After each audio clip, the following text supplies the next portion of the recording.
Hey everyone, I'm NornQueenAlexis, and welcome back to the channel, and welcome to this live stream. So, it is the 4th of May, which means it's May the 4th be with you. I almost said force be with you. Yeah, I have been asked this question multiple times on my Discord. Multiple, I mean like 1,000 freaking times on my Discord. I have been asked to make comparison videos. I have asked to do all sorts of things. And I've also been told that I don't know Star Wars lore, which is not true. To date, I've read about 15 Star Wars books. Just going to put that out there. I've seen just about all the movies, though I haven't sat through and watched all of them all at once. Apparently, that's a thing that you have to do. I am slightly red because my stupid lighting in here is just not working with me.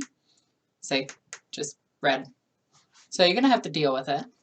Now, before I dive into this video and talk about this topic, I do want to mention that I do have some of my mods with me. I have White the Herald, as well as having Captain Jonah with me. Howdy. So. Do not, under any circumstance, let my opinion affect your view of the things that you enjoy. Right out there, no. This is simply an opinion piece. I am not telling you that Star Wars is bad. I am telling you the reasons that I don't like it. If you like the series, by all means, please enjoy the series. So, again, there you go. So, let's get into this. I accidentally hit my light and it just went right out. I wonder if I lower it just a bit, will it help? No idea. I don't know. The lighting in here always sucks, and I've tried pretty much everything to fix it. Maybe I'm just letting out my inner corny demon. I don't know. But anyway. God damn it, I keep accidentally hitting the wire. The reason I don't like Star Wars. It's boring. Is my main reason. You can go ahead and allow that comment. But it has always been a boring series to me. It was essentially what it boiled down to the first couple of times I saw it, and I saw it as a kid, and I still have the same view as I do now. I originally saw them with my brother Eddie. I saw them down in Queens, New York at a really big theater that they used to have on Rockaway Boulevard. They don't have it anymore. I watched them, and I thought that they were, well, kind of meh. And I know before anybody says it, you watched the movies new when they came out in the 80s. How old are you? No. No. This theater was different. It showed older movies. Me and my brother Eddie, we used to watch sci-fi movies together all the time. It's why I love sci-fi. But I watched the first couple of movies, and I couldn't help but notice that they were boring. The space battles were to me. But I already grew up with my dad and brother. We were watching Firefly, we were watching Star Trek, we watched Starship Troopers, Alien, Terminator. You name any sci-fi movie from that generation, we watched it. And then to turn around and watch Star Wars was supposed to be a big thing. And it was just flat and boring and childish. Even as a kid, I thought Star Wars was childish. And I don't know why, but I always felt that way. There was either the Ewoks in the one movie, or Jar Jar Binks in another, or something that just attracted, like, their weird attraction towards, with the Disney movies, not the Disney movies, what the Star Wars movies did, they always tried to attract kids. And the problems always seemed too easy to solve. Like, they never seemed like a real threat. And before anybody goes into, what about the Clone Wars? And what about Order 66?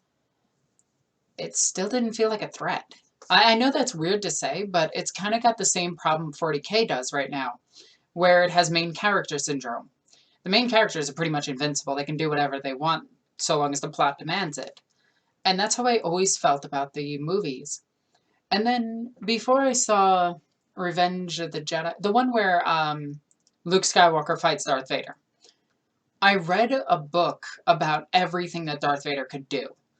And this dude can throw planets. Like, this dude can smash things with his mind, choke thousands of people at once, fling his lightsaber and kill an entire room, do all these other crazy things that I thought were absolutely incredible. And then the movie happened, and they're literally just going with their swords. That's it. And I was like, and then the old man turned around and died. And I was like, that's it? That we don't get an anime battle? We just get that? Then, fast forward to when I was an adult. I watched Rogue One, the first of the Disney Star Wars movies that I saw. Keep in mind, I watched them all out of order. It doesn't matter. I watched Rogue One, and that movie was so asininely bad, I could not get over it. CGI in it, pretty good. It was overall an entertaining movie that a lot of people like. The reason I didn't like it is because you knew from the beginning everyone was going to die. So all of the stuff that they were going to do just seemed pointless. And the fact that the Death Star's plans were on one flash drive, that they didn't make copies of that, they didn't think to check that. And then at the end of it, you have Darth Vader in possibly the coolest scene, where he walks casually through a hallway and kills people. Now, a lot of people think that that's the coolest scene ever. They've never read the comic books or read the books, because that, for Darth Vader, is like nothing. Like, this dude is a murdering psychopath who feels nothing when he kills. They had the perfect opportunity to surround him with like 20, 30, 50 men and have him say his most famous quote, which is, "I'm surrounded by cowards and corpses," or I'm surrounded by dead men," and just have him murder everybody while they blasted him and everything, and this big epic fight happened.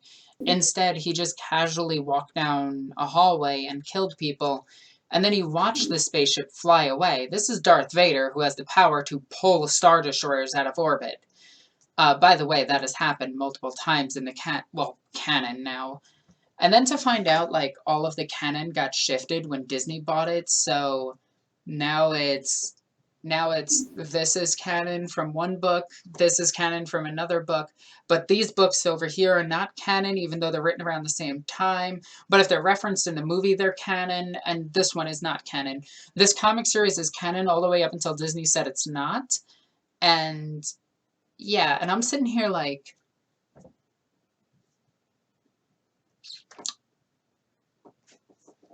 "I'm surrounded by fear and dead men." That's the quote. Thank you.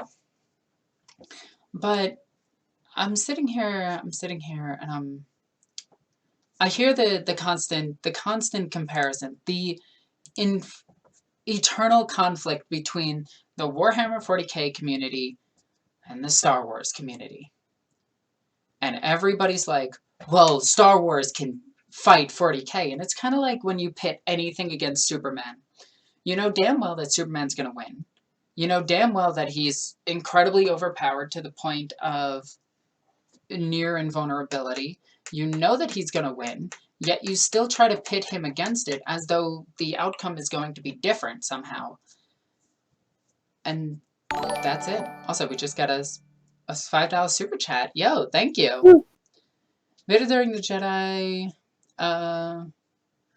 hunts is insane. The quote, "I am surrounded by nothing but fear and dead men," which is also repeated in the comics quite a few times, and even the books, by the way. They refer to that scene quite a bit, and then redo that scene multiple times. And then when Disney got the comics, oh my god, forget it. It was so bad. I'm an avid comic book reader. I was an avid comic book reader. I'm not anymore because of the whole, well, I'm not going to get into that. But needless to say, the comic book industry is dead. But a lot of people are trying to compare 40K and Star Wars. So I looked into it. And you guys know when I look into something, I look into all of my sources. I like to source my material when I go through with it. The Star Wars ships have glaring weaknesses. There's not many of them. Their weapons are weak, and their best tactic is to run at light speed and ram into something. Their ships move faster than light for small jumps, which is fine. 40K ships are bulkier, built for better, more, like, way different war, have weapons that can destroy planets in 7 seconds, have everything that they need to destroy the Star Destroyers. Star Destroyers' main weakness is being rammed. One of the main strengths of the Imperial Navy is ramming. So, like, when I started going through each and every single character, I was like, there's a basic Marine could kill a Jedi. All he has to do is rapid fire his bolt gun. If you don't know, Jedi were taken out by solid projectile weapons. That's why you can kill Jedis with solid projectiles. Goes right through the lightsaber, kills them. But I looked into a lot of the stuff, and I really did enjoy a good chunk of the stories and everything that Star Wars had.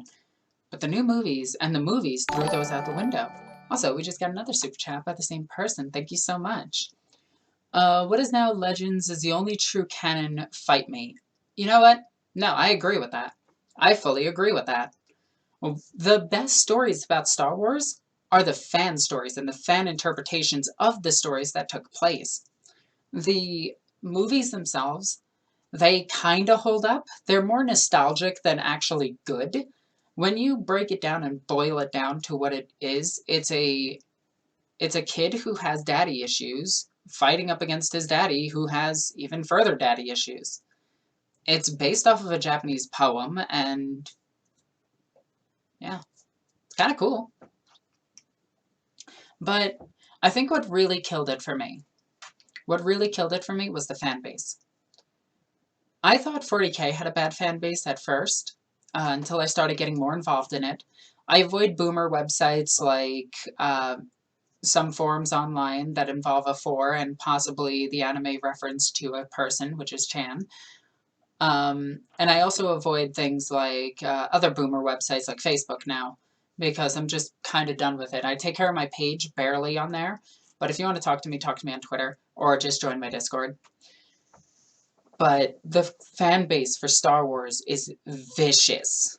Like, the cosplaying community for Star Wars, usually good. Usually very good. In fact, they've actually helped me out quite a bit before. But some of them are vicious people.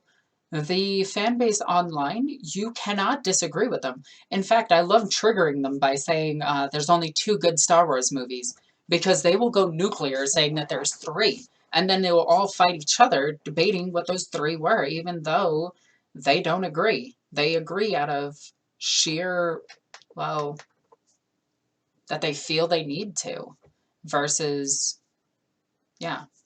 Don't the Primarchs have daddy issues? Yes. Yes. But their dad is literally God. Of course you're going to have a daddy issue.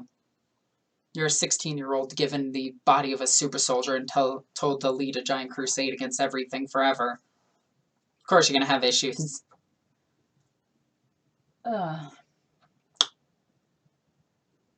This is not the stream you were looking for.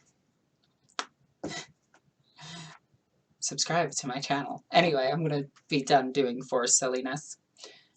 So, I want to hear you guys' thoughts. Ask questions. So, I think my mods have been checking questions as they were going. And I already see that there's a million comparisons to Star Wars to 40K. And Star Wars... There's Mark 1 beam swords in 40K that are literally lightsabers. It's in the Eisenhorn books. But anyway, let's go ahead and read some of those comments. Alright, we got 5 of them. First, Mim asks, as a beginner, should I go for Iron Warriors or Death Guard? That is completely not related to the topic, but iron within, iron without, iron. Shake it all about. Anyway, I Let's see. should actually do this because that's a half sign. Board asks, does this count as heresy? Everything counts as heresy, but it's okay because I'm an inquisitor and I walk the fine line between determining what heresy is okay.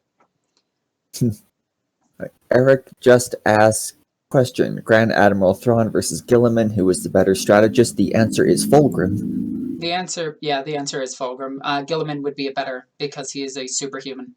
Like, he is a superhuman beyond the capacity of any normal supercomputer.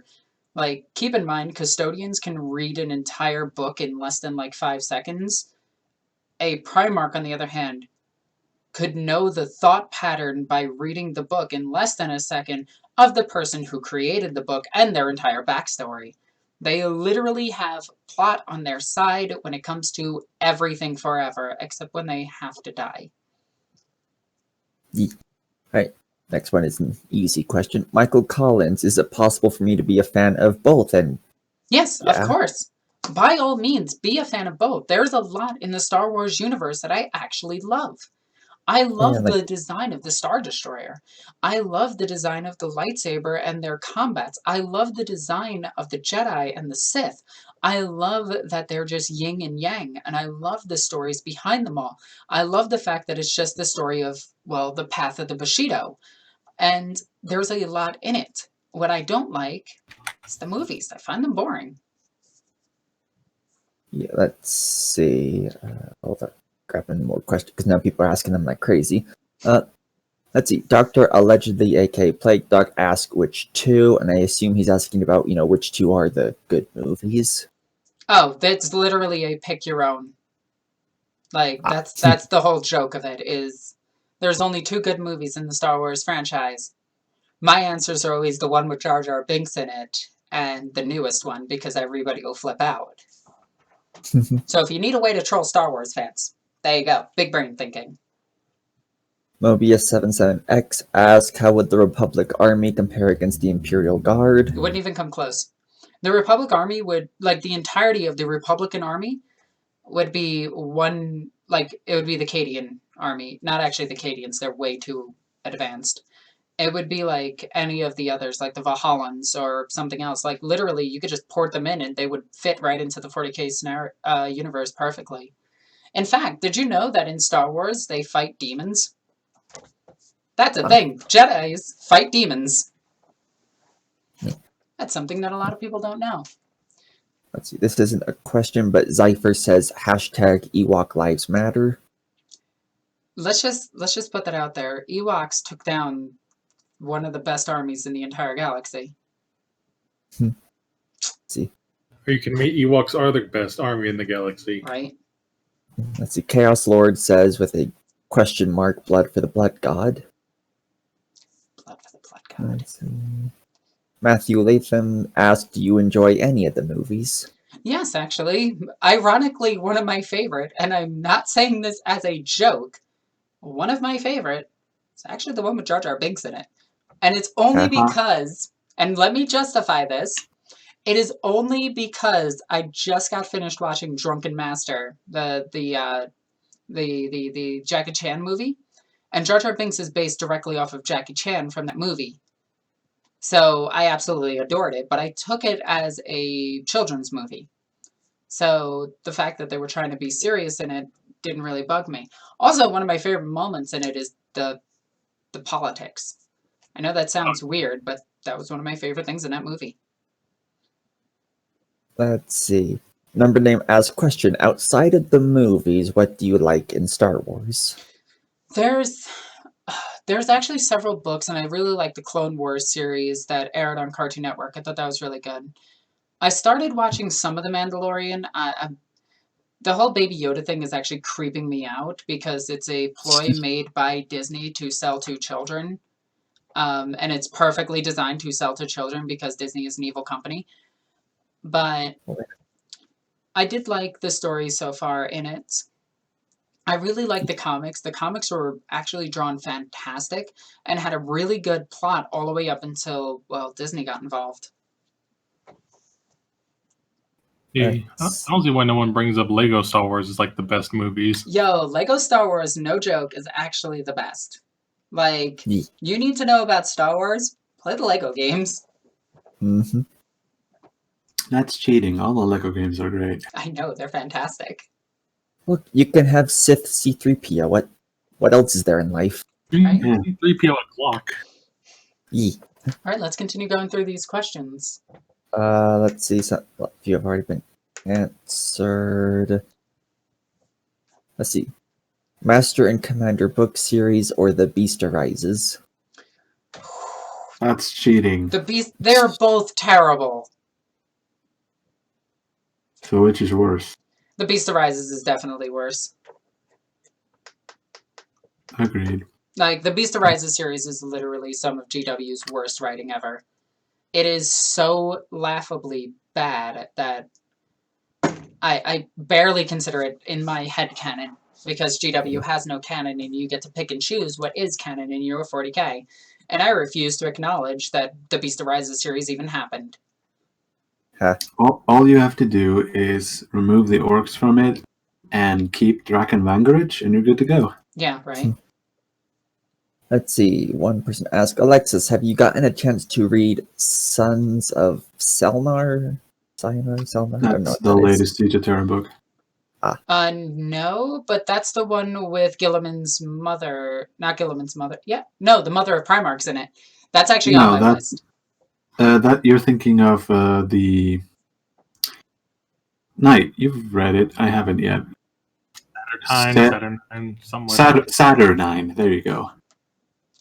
So that's the one you're thinking of. The Sons of the Selenar is the one after that? Well, regardless, I have not read it yet, and the Siege of Terra books are on my list. I'm probably going to wait until they all have audiobooks. Let's see.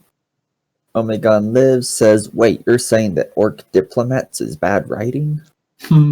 It's almost as bad as my least favorite book in all of 40k is, well, Xenology. That is hands down the worst book GW has written. There's a lot of older stuff that I don't consider anymore, like CS Godo or anything by the Ben Counter. I don't consider even reading those. So, like, when I compare books that I've actually, like, tried to enjoy, I read Xenology, and they were like, Eldar poop crystals. Orcs are just jelly men. And I was just like, are you serious? An orc would explode if you shot it. If you pierced an orc, according to Xenology, if you pierce an orc with a knife, they would literally just pop. I'm not kidding. That's in the book, by the way. Oh, and Eldar poop crystals. Did I mention that Eldar poop crystals? Ow. Why? Anyway, they also try to say that they have fiber muscles in that without ever explaining what fiber muscles are. And I'm like, so they're birds. So the Eldar are birds then. Yes. Then why do they look like humans? Because they have bundled muscles and they move gracefully. Also, that's where the whole Eldar move gracefully comes from. I hate that book. Oh, I needed to look up what the worst book is, and it's Battle of the Abyss. Yeah. Let's see. If you can tell me where that is from. What do we got for the next question? All right, now the next question I'm going to say ahead time for the person asking that the answer will sound silly, but it is the answer. Who is Cypher? The answer is Cypher. Yeah. So Dark Angels, they don't have names. They have titles. Like, Azrael is not the original Azrael. He is just Azrael. It's a title handed down to the next captain. That's why in 3rd edition, when Belial died, the one to replace him was Belial. By the way, Belial died fighting Ghazghkull.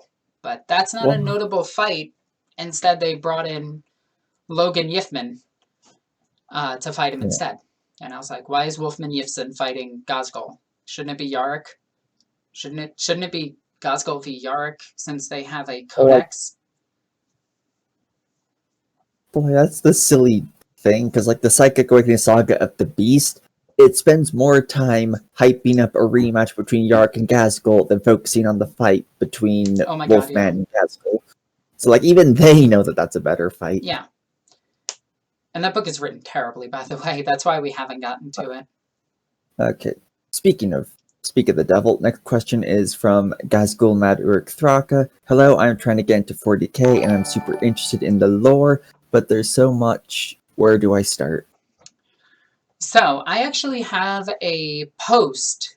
I have a post on my Twitter and in my Discord. If you join my Discord, I can help you out with all these books. But I have a list of books to explain the 40k universe perfectly. Okay?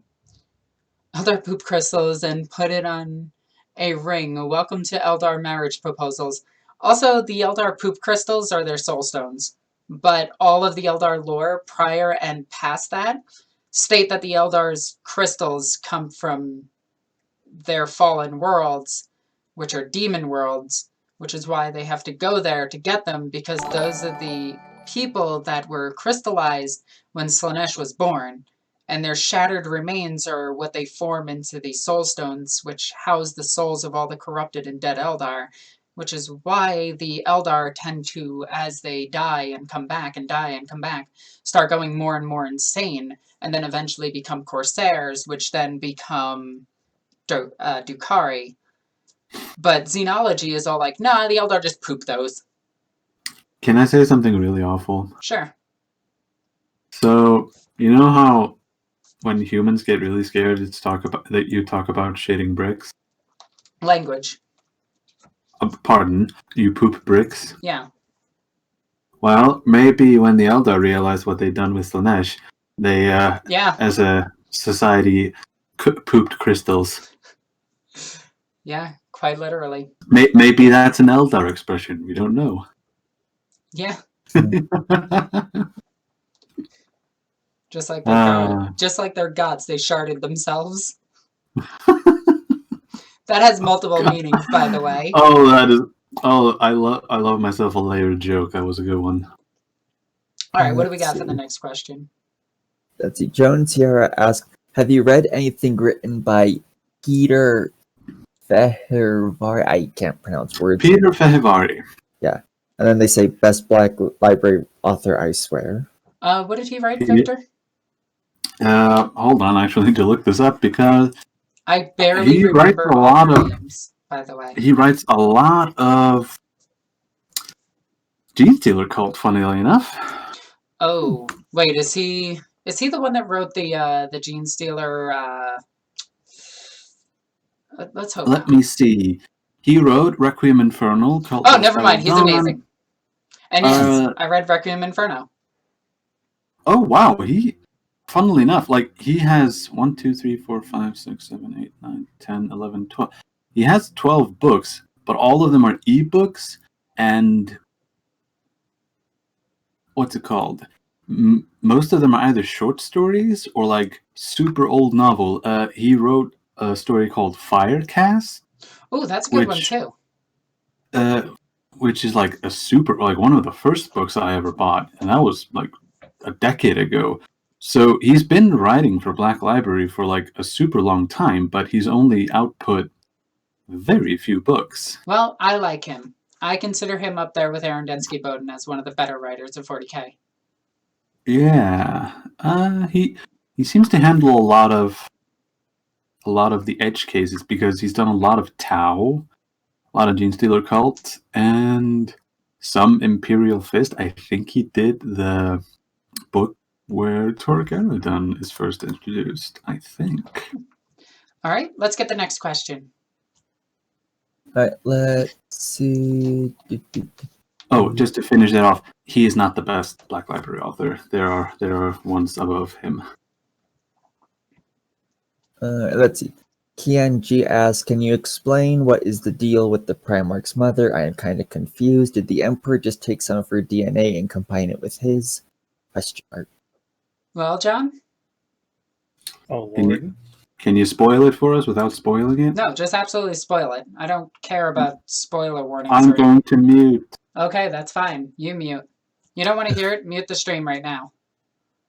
All right, so more or less sorry, I set up for this.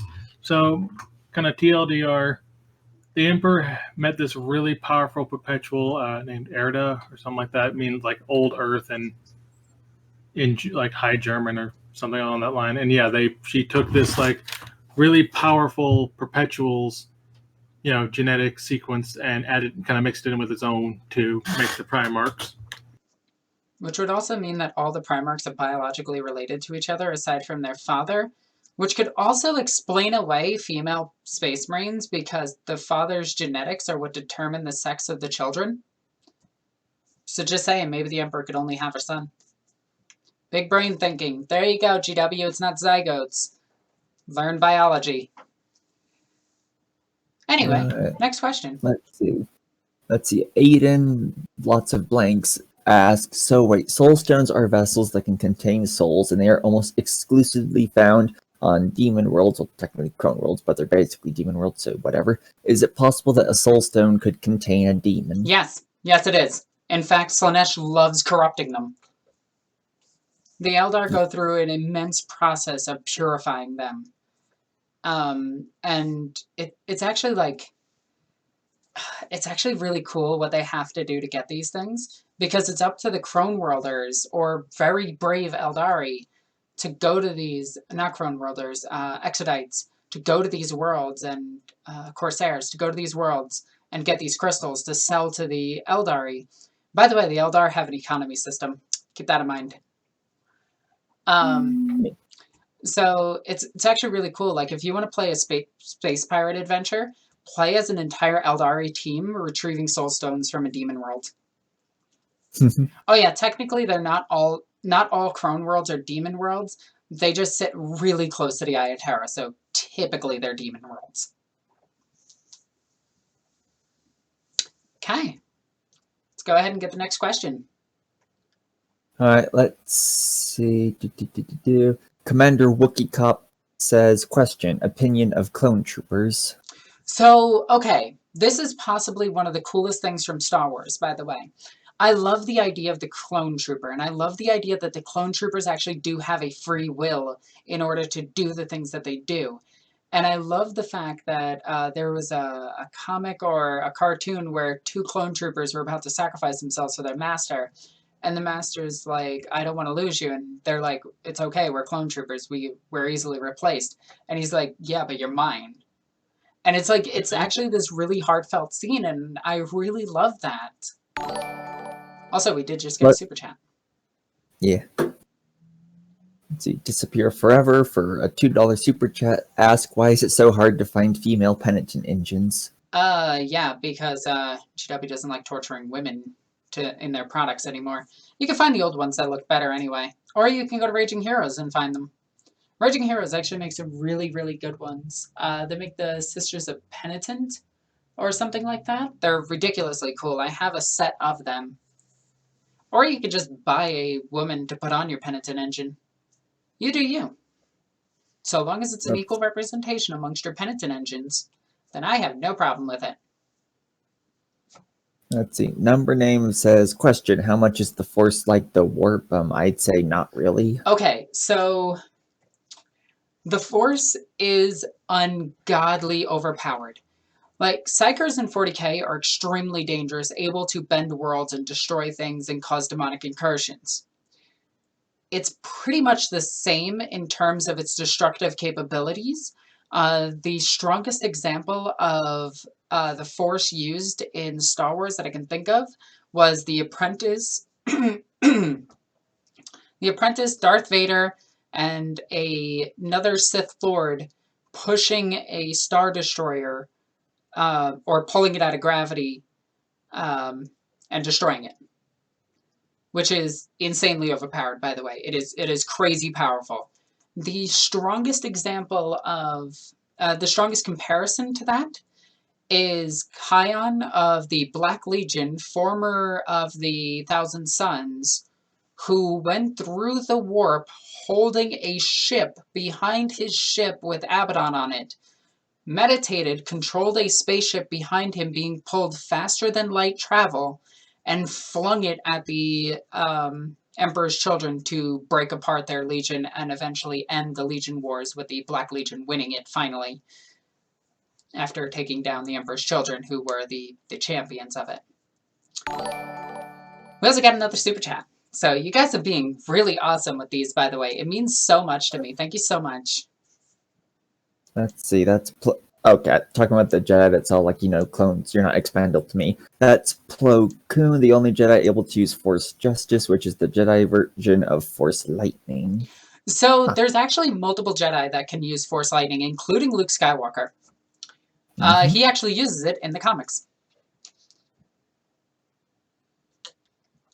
So the thing about the Force is that everybody has the ability to use both sides of it. It just corrupts you if you use the darker side of it or give in to your sensations, which is something that I really like and wish was explained more in Star Wars. And we got another one. Thank you so much, dude. You're awesome. The Star Killer picking a Star Destroyer from orbit or one of Yoda's species absorbing a nuke point blank. Yeah, that is one of the other big things. Shenanigans. Yeah. Wait a minute. When was Kion mentioned? Oh, we're talking about force powers. Oh, right. Things I want as Necrolith crown sacrifices. Wait, I'm confused by that comment, but thank you for the super chat. A Necrolith crown is that Blackstone chaos thingy? Oh, the Noctilith crown. Oh, okay. Maybe I'm thinking of something else. Well, I'm just Necrolith crown. Yeah, crown sounds familiar, so I'm just going to Google it just in case. Okay, it's just the Noctilith. Okay. All right, and let's see. Oh, but if I were to compare what is more powerful, the Force or the Warp, I would actually have to say the Warp is more powerful, strictly because there is no limitation on its power. Similar to how the Force has no limitation because it's natural energies around you, but those natural energies have to come from living things, where the warp energy actually comes from conscious thought that has existed forever. So, by technicality, the power of a god is more power than the power of nature. Okay. All right, here's a question from a while back that is getting buried. Impronounceable name asks, what is, in your opinion, the best idea for an introductory movie on 40K for mainstream audiences? Okay. Event Horizon. An actual movie to describe the events of Warhammer 40K would have to be Acolytes going through a mission. Or Sisters of Battle. Because you would actually get the series of why Space Marines are so important and what they're actually seen as versus a Space Marine movie where it would just be any action movie with dude guy who's pretty much invincible running around smashing things. You would hear it from the Sisters of Battle perspective, and you can actually see the crazier stuff that the sisters see. And I personally think that Sisters of Battle would be a better starting point for a movie that would branch out to a wider audience, because there is no sci-fi fan out there that doesn't like powerful women. Just everybody knows who Ripley is. And for that matter, everybody knows who Leia is. But if I were to say a animated series, like one that is found online, I would say either Death of Hope, if you want to get into 30K, or Astartes. I think Astartes is pretty good. It has like little to no cohesive story, and it's just kind of an homage to things that are cool. But overall, it's pretty cool to describe what a Space Marine is, though they're not that invincible. They wish they were that invincible. It feels like victim to its own vagueness, sorta ish. Well, the creator of it did admit that he doesn't know much about 40K. I mean, he did create his own stuff, but like what he did have was mostly thanks to your lineage, you butt. Scott Summers asked, didn't Magnus stop a falling ship? Magnus did stop a falling ship, and it is an Imperial class ship, and I think that is in his Primarch book, or that's in the Thousand Suns. Which is pretty cool because it actually enters a terminal velocity for a spaceship, which is super heavy, and it's deemed a battle barge, if I'm not mistaken. So it's a very heavy ship at that, which is twice the size of a Star Destroyer. It would be the equivalent, since it was a bigger ship, of being an Eclipse-class Star Destroyer falling out of the sky in terms of weight. So technically, Magnus does control more power than a Force user in terms of lifting and throwing, as far as we know. But there was that one Sith who moved multiple starships all at once. So we have to actually factor these things in with each other. But it doesn't matter when one is literally powered by gods versus one that's powered by nature. Well, there's a super chat too. Yeah, there's a super chat for that. Yeah. Once again, Dr. Plague, Dr. Man says, gods are a byproduct of nature, none stand above nature. Fight me. Also, powerful female sci-fi protagonists. Do it for me. Agreed. So the problem with the Force and everything in Star Wars is that it existed. We don't know how long it's existed. But in 40K, we do know how long the entirety of existence is. We know that it's all of normal human history, all the way up to the creation of the planet, all the way 60 million years into the future, which is, well, 40,000 years is by human standards, but 60 million years by the Necron standard. By the Eldar standard, it's multiple billions of years.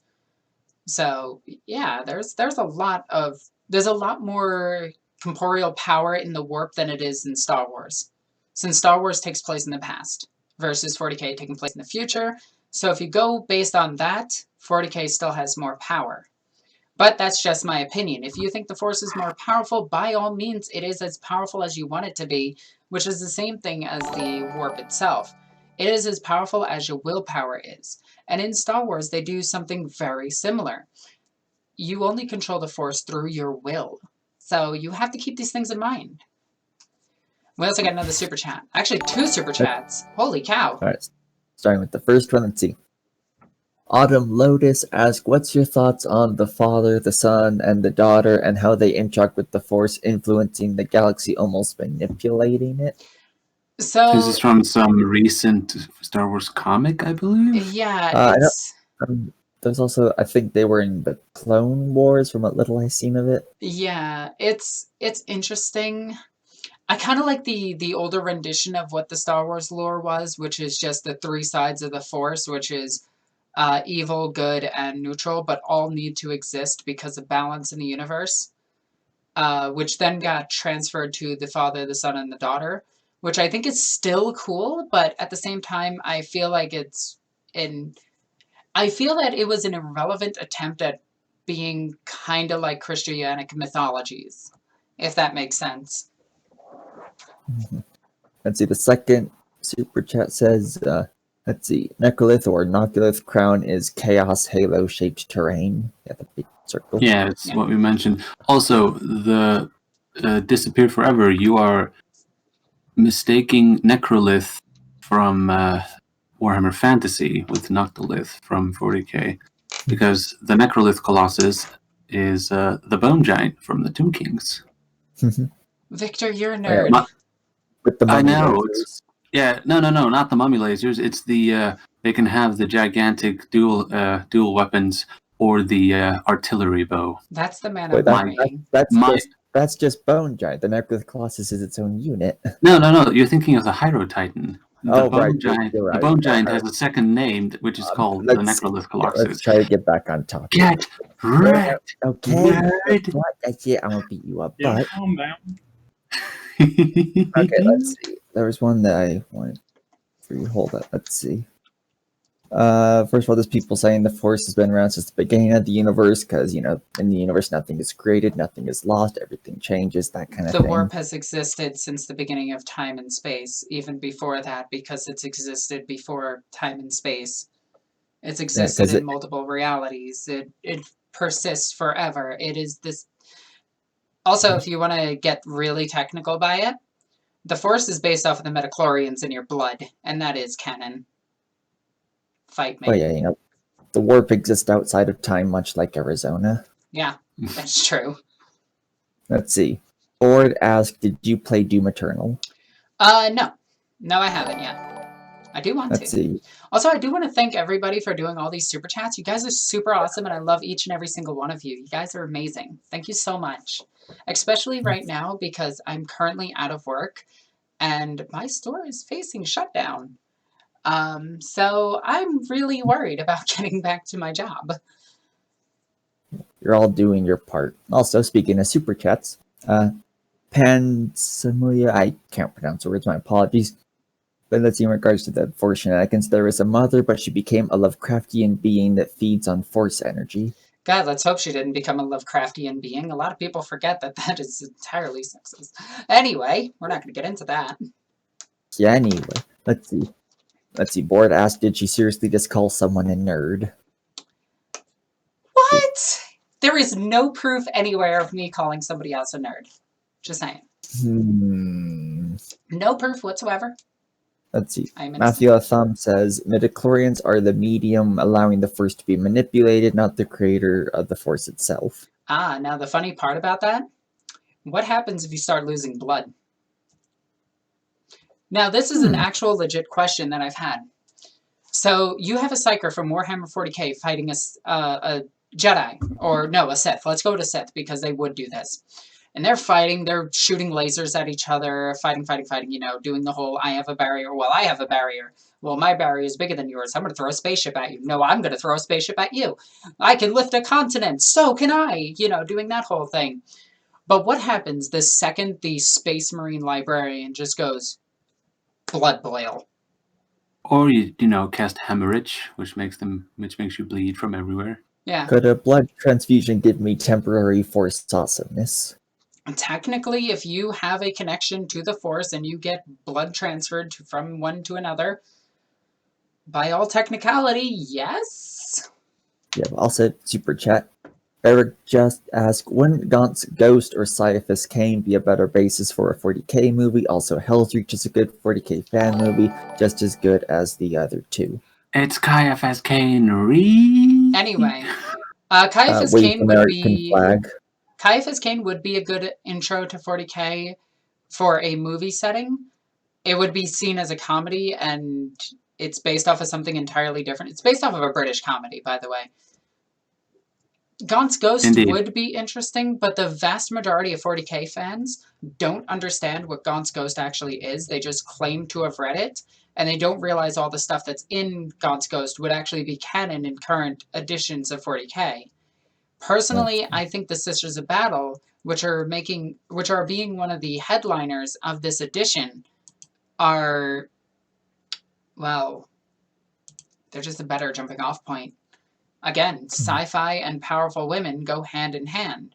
It would be cool to see something like Celestine on the big screen, because then you could have something like The Fall of Cadia, where they reference all of these other battles and everything, and you can sit there as a 40k fan and be like, oh, yes! They're referencing this and this and this and this, and you can tell your nerdy friend, just like they do with the Marvel movies, you can tell your nerdy friend all of that stuff. They're, you know, the intro nerds, the ones that you keep around because you have to infect them with the nerd. It's like a disease. One of its byproducts is you forget to shower. Make sure you shower, everybody. Anyway, you start telling them about all of this, and they get super excited, super hyped up, and they get into 40k because of this movie that is showing powerful women, powerful men, doing powerful things powerfully. And that's what sci-fi really is. It's, here's the hero, he's getting, or he or she is getting beaten the crap out of, overcomes the plot, and it's amazing. Right. Now, Omega Lives brings up a good point when they say, I imagine if you're losing blood enough to lose connection to the Force, I think loss of Force powers is the least of your problems. Well, yeah, probably. Think of it like this. How many small cuts do you have to get in order to lose your Force abilities?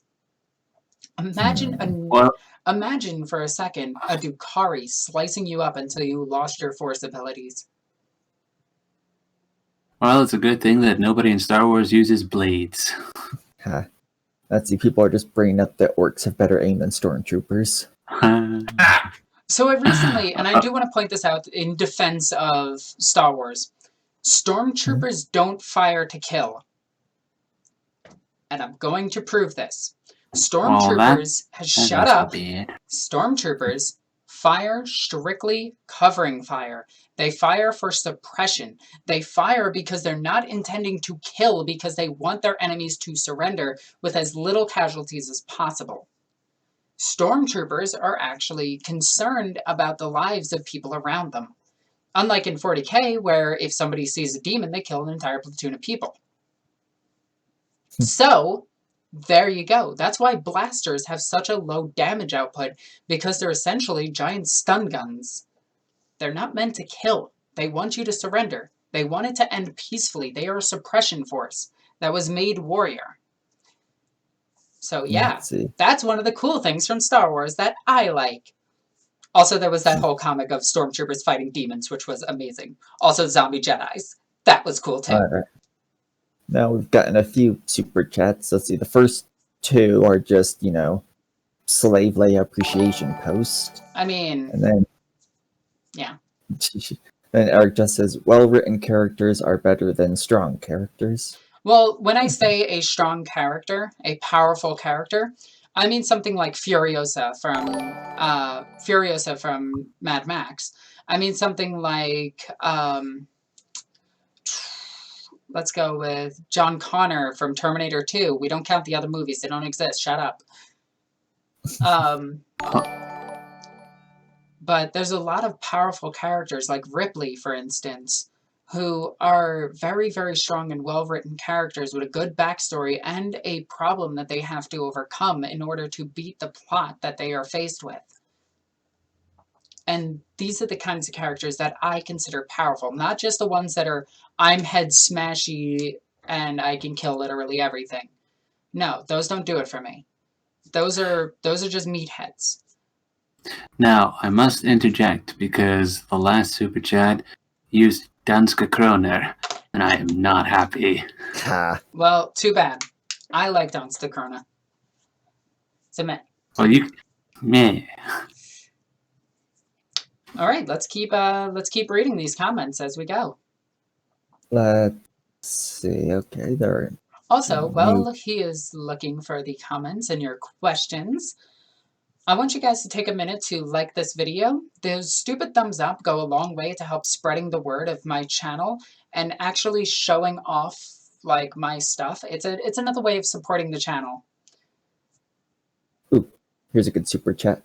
I was impressed that you could ID the Ordo of the Inquisitor and Astartes by their emblem. What's a good source for Inquisition info? Dark Heresy Core Rulebook. Victor is correct. The Dark Heresy rulebooks. They're written by GW writers. They're still 100% in the story. They are canon. They are referenced by other stories. And they're honestly amazing. Also, I've been going through the Inquisition for...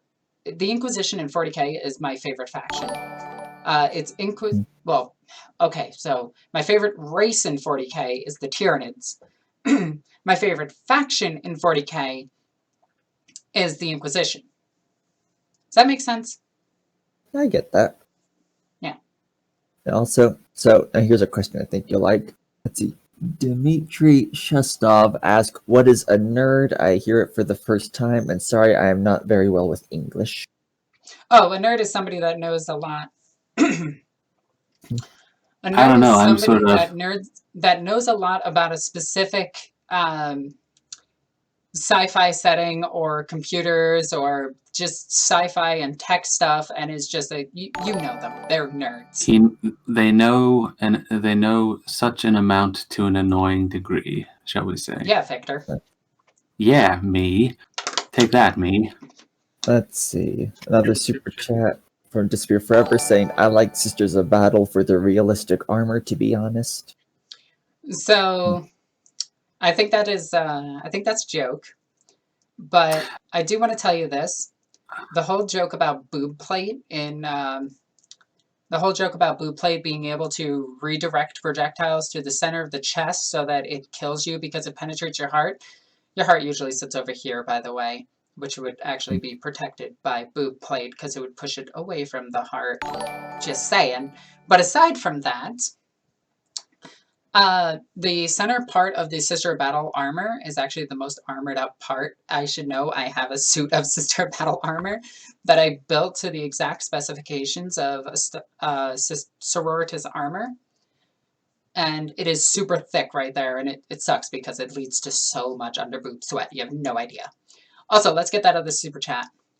Yeah, so just before I ask, would you collab with Major Kill? Who is Major Kill?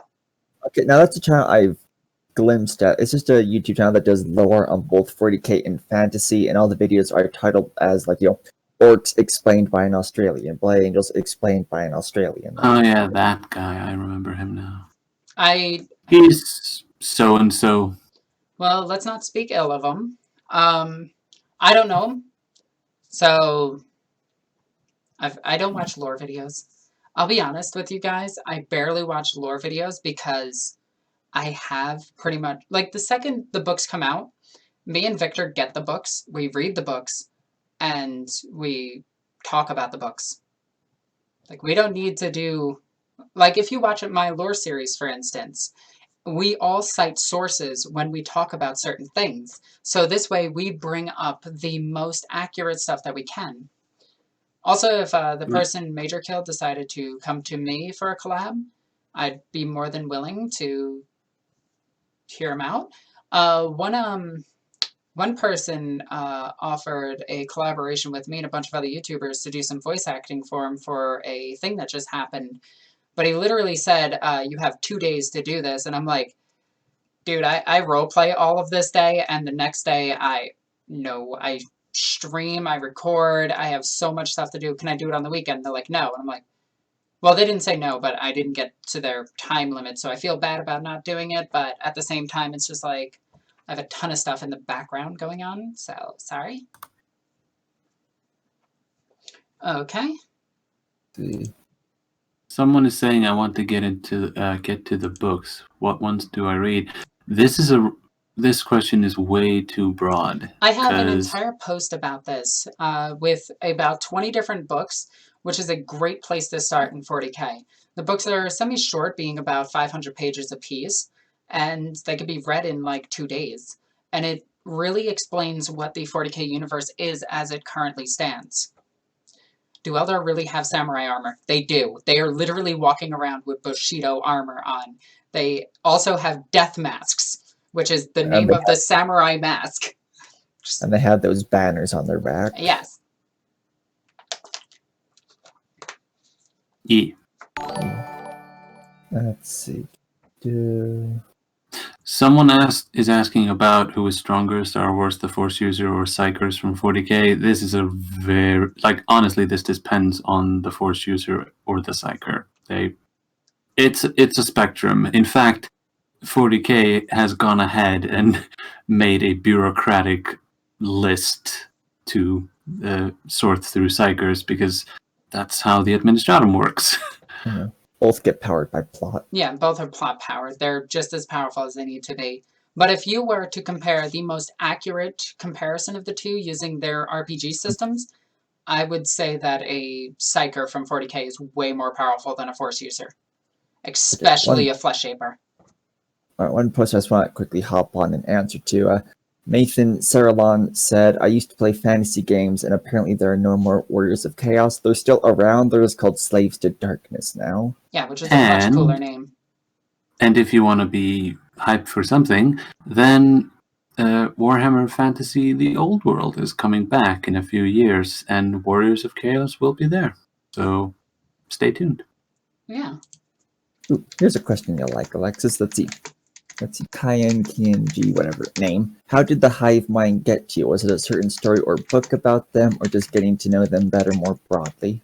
So originally, I liked the Tyranids because of their look. I really thought that they looked insanely cool and everything. But then I started reading about the Tyranids, and they seemed like very generic bad guys until I started reading about their motivations and everything. And I started reading like what actually brings the hive fleets to the universe. Now, a lot of people, they mistake the hive fleets for bugs, and they think that they are just there to eat, and that they eat to sustain themselves. The Tyranids don't eat to sustain themselves. The Tyranids cannot be reasoned with. The Tyranids cannot be feared. They cannot be controlled. Well, kind of. They cannot and will not negotiate under any circumstances. They are evil incarnate. They are the scariest thing in the entire galaxy, and even demons fear the bugs. In fact, the demons have adapted strategies for killing demons. Which, they're terrifying. And that's why I love them. They're the perfect bad guy. They're literally the scariest bad guy I've ever seen in any sci-fi setting, aside from the necromorphs. So, yeah.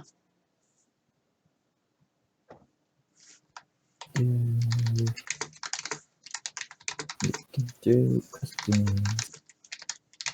Let's see. Okay, sorry about that. Roland Market says, "Don't you mean the Tyranids looked insanely cute?"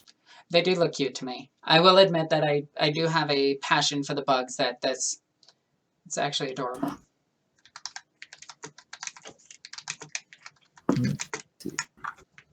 Let's see. One person asked, which Imperial Guard regiment would you suggest for an RP campaign background story? Valhallans!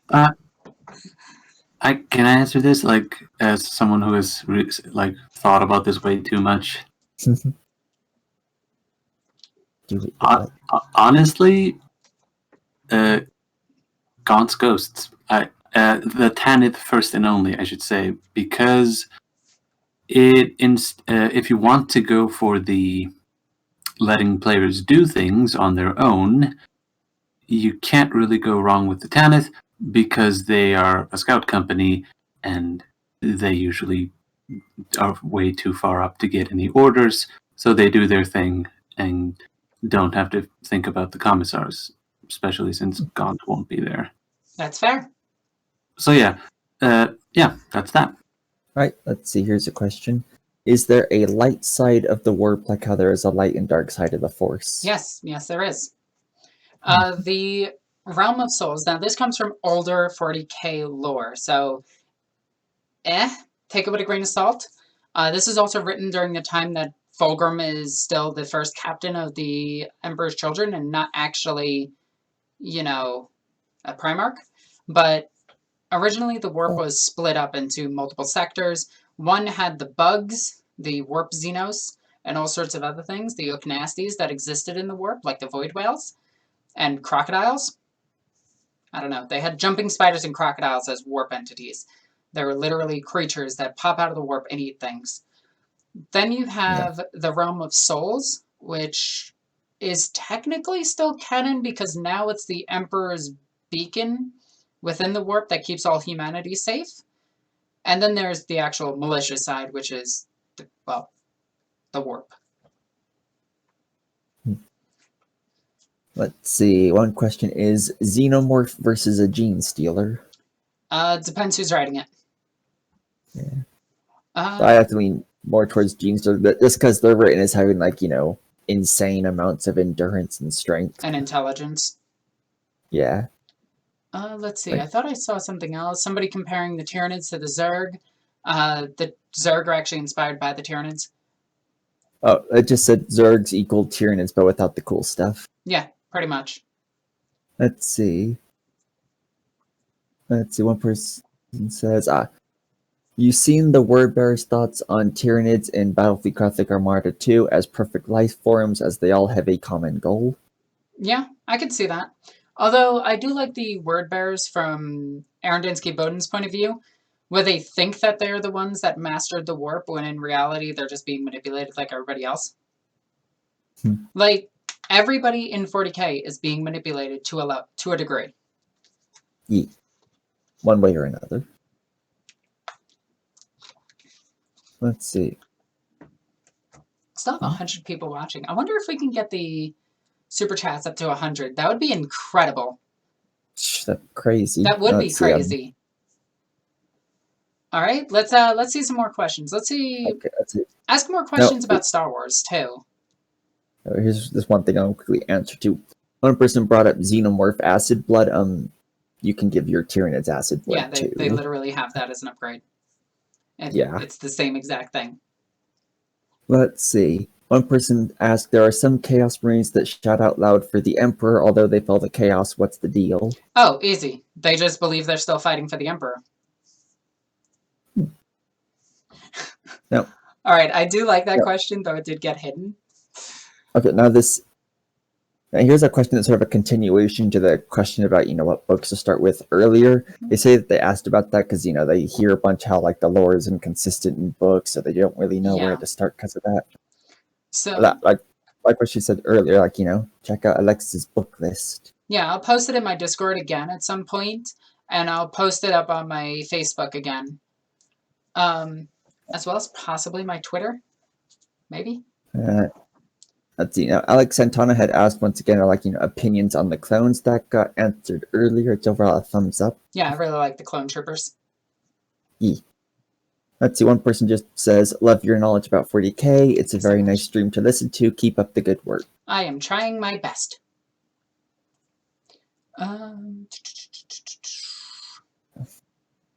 That's overpowered. Let's see. One person says, "Star Wars or Warhammer music." Yeah, Star Wars music is better than 40K's music. Although that Slanesh soundtrack was tight. Mm-hmm. Although I still feel like that was made by another studio. Here's one. Well, I'm going to get to the super chat first. Hello, Alexis. I have a question. Would any chapter master be able to defeat Mace Windu, Darth Sidious, and Yoda? God, no. It depends. No, I can't think of any of them that would ever be able to beat any of those three.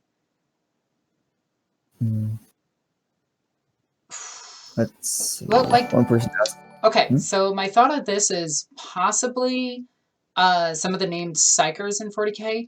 Most notably, the second most powerful one for the Imperial side would actually be Mephiston. Would possibly be able to kill a Jedi, or would be able to kill those guys because of superior tactics. Yeah? Let's see. One person asked, "What about the Legion of the Damned? They seem to fight for the Imperium, though they are not part of the Imperium." Oh, they are. The Legion of the Damned come from the realm of the Emperor, which is the beacon of the Astronomicon's light upon the warp itself. You can read about this in the book Celestine. All the loyal servants of the Imperium, the loyal servants of the Emperor, go there, and when they are called upon, they are summoned to the side of the Emperor, or summoned to where they need to be. And this could be any type of soldier is summoned in as Legion of the Damned, including Ferrus Manus, who was summoned as an undead specter during the book Master of Mankind when he had to defeat Dracnian. So there you go. Boom. There's some knowledge for you. Oh, by the way, they're not demons. People really need to stop saying they're demons. Yeah. They're tangible. And because they're tangible, they can't be demons. Also, they don't have the demon keyword. Even the Avatar of Cain has that. Yeah, all demons in 40K and all the role-playing games have it. They do not. They lack any type of demonic traits. They are just summoned from the warp. They're more like a warp Xenos than an actual warp entity. Actually, you know what's crazy? They're more like the Eldar Spirit Stones. So, funny thing about this is Spirit Stones can actually manifest the real Eldar spirit out of them to fight for the person itself. So if you have a suit of armor and you attach the soul to it, which you can see in Eye of Night, when this happened with a suit of Aegis armor, you can actually come back to life and fight for the Emperor once more, so long as your soul is attached to that suit of armor. So the fire and brimstone can actually just be your soul attached to a suit of armor, taken a new shape. You're still not a demon. You're actually more like a salt than anything else. But that's another question. Okay. Got quite a few more questions. First, Scott Summers asked, "Do you think Warhammer 40K will eventually be mainstream like Star Wars? No. Does that worry you?" So Disney doesn't have the money to buy 40K anymore. They barely have the money to keep up with their own stuff. At this point, they're going down. And I can't wait for that. But aside from that,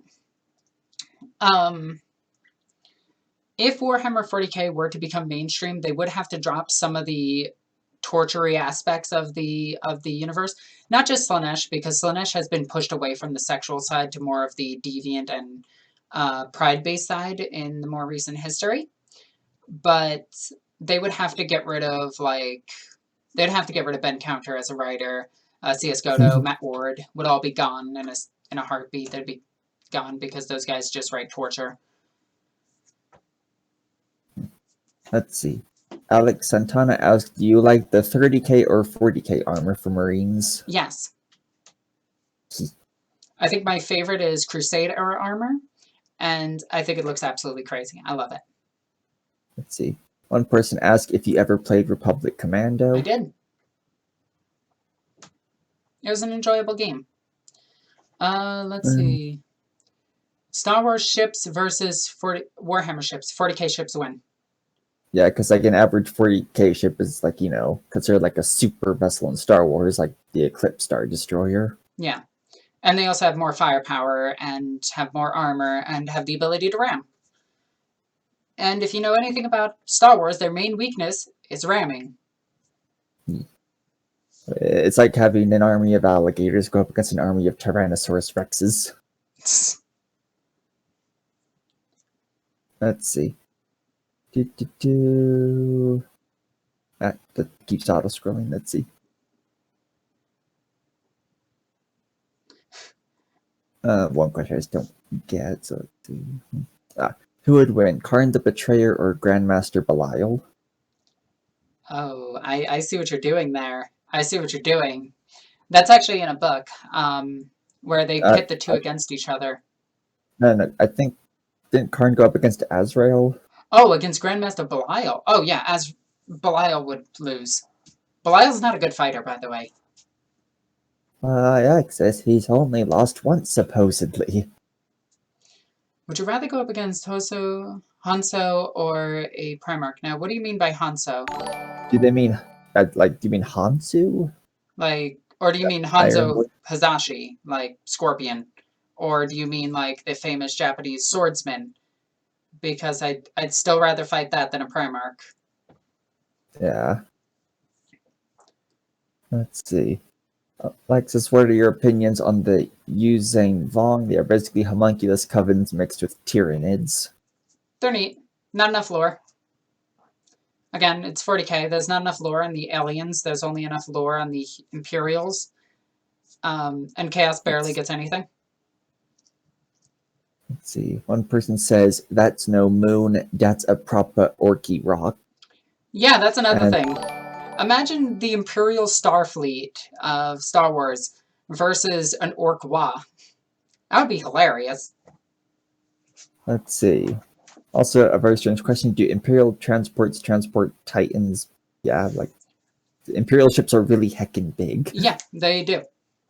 They drop them. So, funny enough, do you want to know how a Titan is deployed on a planet? Titans are flown to a planet. The Imperial ship stops above the planet and drop pods in the parts of the Titan, and then you put it back together. Knights are deployed via drop pods. You know how Sisters of Battle are deployed on a planet? Take a wild guess. It's 2 words. Drop pods. They do have drop ships as well. Imperial Guard have used drop pods before. Oh, and before you say that a human can't survive a drop pod because of the lore, you're wrong, because the lore actually sides more with humans being able to use drop pods, because the inside of the drop pod actually has gravitational harnesses which get rid of all the momentum inside it. So when you hit the ground, you actually don't feel it. So, boom, there you go. Checkmate, nerd. Oh, all right. We have a super chat asking how you managed to be so amazing. I am really dumb, but I'm dumb and I do dumb things and keep reading books. Yeah. And one person clarified for earlier that they meant Hanzu, the Iron Warrior, but it still would rather fight them than a Primarch. Yeah, I'd rather fight them than a Primarch. Unless it's Kurz. Kurz I think I could beat. Let's see. We just got, people calling for Lego 40k. I would love... Sorry, I'm choking on air. Don't mind me. This is... I would love a Lego 40k game. Alright, let's see. Green Tide come into Stormtroopers. Oh my god, could you imagine Stormtrooper tactics versus orcs? They would love it. When drop pods come from the original STC schematic? Yes. Drop pods Yeah. predate the Imperium. Ye. Titan deployment. Yeah, so when a Warlord class Titan, by the way, Warlord class Titans are the most common of the Titans. The biggest one is the more common one. These sleek running Titans, like the Warhounds, are much rarer because, well, they were all destroyed during the Horus Heresy for the most part. But that being said, they can still produce them. They don't know how they build them, which I don't understand at all. That just sounds stupid, in my opinion. It also sounds stupid to me whenever they try to say that whenever somebody from the 40K community says that they don't make new technology, there's an entire division of the Adeptus Mechanicus that are all about making new stuff. But that being said, when a Titan is deployed to a planet, they drop it in pods, multiple pods for each weapon, and then the Legio Titanicus, the ground troopers, the Skitarii and the Admech that are on the ground, rush over to it and put it together really quickly and get it into war. All right, let's see. One person asked, do you think the Imperium would use hyperdrive? The Imperiums do use hyperdrives. It's called all ahead full. Like it's literally a hyperdrive. Let's see. One person says Jar Jar Binks versus the Swarmlord versus the Avatar of Cain. Who would win? Swarmlord. Swarmlord. The Avatar of Cain would actually be the first to die, by the way. Mm-hmm. He'd probably just fall over something and like hit Jar Jar Binks just right for Jar Jar Binks to protrude through its throat and kill it instantly. Look, it's like the ancient fight. Like, look, you have an Avatar of Cain, a bunch of Imperial Fist, and the Tyranids all get in a fight. The Avatar dies, the Fists die, and the Tyranids just lose because... Yeah, they just sit there like, I guess we die. They're allergic to bananas. One person asked if you ever played Supreme Command. Is that the Command & Conquer game? It's like that one game where, like, instead of starting with the base, you like start with this robot that you mine stuff and then build a base out of. Are we still talking about Command & Conquer? I played Command & Conquer. No, that's it beating you. Let's go. Now, one person says, this isn't Star Wars or Warhammer, but do you know the Kobayashi Maru test? If you know, what would you do in it? The what? It's like that one test in Star Trek where it's like a simulated mission where like you're gonna lose no matter what. It's just to see how you operate in that kind of scenario. Oh my god, yes, I would do that in a heartbeat. That sounds awesome. Let's see. One person asked, why are Noise Marines? Who are Noise Marines? Big brain questions. That. We have a super chat that just says woo-hoo. I'm okay with this. Yee. Person asking if you ever played Jedi Academy. I did not. I've played a lot of the Star Wars games, but I have not played that one.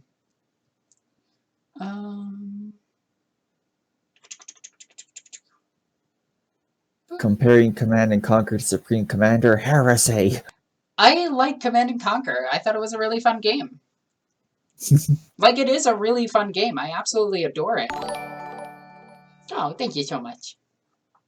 Okay. Would Little Kitten or Leia win a... I don't get that joke. Let's see. What is Kitten from? Is that a Star Wars character? They're doing TTS. Oh, ew. Yeah. Okay. Let's see. One person asked, is Pedro Cantor Mexican? His inspiration does come from the Mexican army, yes. His entire fighting style and his weapons names are based on the Spanish language, which the very particular way that they're worded derives from Mexico. So yes, Pedro Cantor is Mexican, and he's actually a really good, really symbolic character for a lot of Hispanic fans of Warhammer 40K.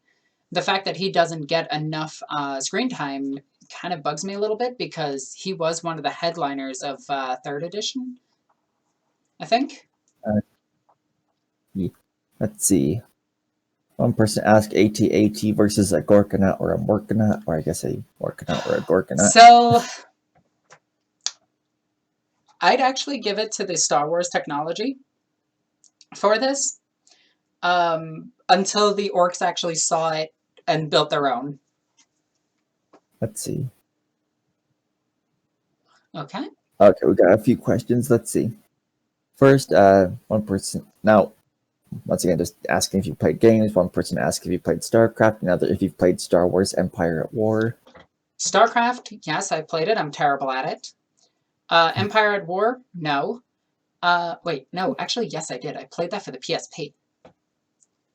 And what was the last thing? No, oh, there's another one. First in quotations, they say why I'm not a Star Wars fan, and then but played a lot of the Star Wars games. I'm not a fan. I should have actually said that I'm not the movie fan. Yeah, that's... Sorry, that was my bad. This stream grew beyond what we expected. Yeah, we were expecting like 10 people. Here's a question that got asked a few times. Do you think the Tyranids are after the Primarchs? No. The Tyranids are and have always been on a direct route to the Eye of Terror. They have deviated from this path before to take out certain threats, but the main bulk of the Hive Fleet is heading directly into the Terran reality. Let's see. One person says, with your knowledge, with your level of knowledge, what 40k content do you enjoy on YouTube? Glacial Geek is one of my favorites. Warhammer 40k couple, they're adorable and I absolutely love them. Miranda, I love her. Wargamer Girl, she's amazing. I like mini wargaming. I leave them on for just background noise, and I find them to be really entertaining, as well as getting a lot of people into the hobby. There's a few others that I watch. Why don't I just do this real quick? I am going to cheat, activating cheating mode. You're looking at your subscriptions. I am definitely looking at my subscriptions and cheating. God damn it. Look, it is definitely considered cheating, and you may call me a filthy cheater, but yeah. Let's see. Or a filthy cheater. I subscribe to Astartes. Let's see. Creature Caster, do they count? I feel like they count. I'm going to count them. I am at the point of counting them. All right. Let's see. Duncan, because Duncan Rhodes. Flash Gits, they count as 40k YouTubers. They're one of the best. Let's see. Mark Lewis, the Death of Hope guy. Marky Mark, he's always good. I almost said the Overwatch League. The hell? Look. Yes. Warhammer TV, obviously. Winter's SEO. I like Winter's SEO. There's another one that I, for the life of me, cannot remember right now that I'm subscribed to that I must have passed over, and it's bugging me. Chat's calling you a cheater. Oh, definitely. I'm friends with Remles, but I can't really watch his content, mostly because I know the sources of his content, and I read all of those. So just watching somebody make a hypothesis about it kind of defeats the purpose of me reading it in the first place, if that makes sense. But I do love Remles. I think he's a fantastic person. Let's see. One person says, how are Noise Marines? The even bigger questions. I was not prepared for that. Let's see. One person asked, what is your favorite Command & Conquer game? Mine is Red Alert 2. Red Alert 2, Yuri's Revenge. My favorite one. Yes. Let's see.